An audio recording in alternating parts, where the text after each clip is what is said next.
শিবিরের সাবেক কেন্দ্রীয় সভাপতি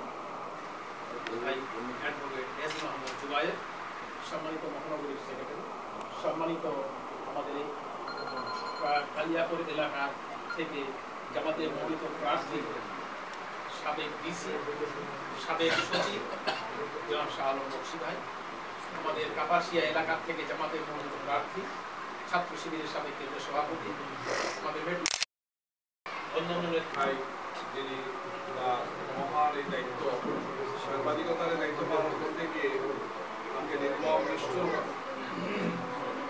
হত্যা করা হয়েছে।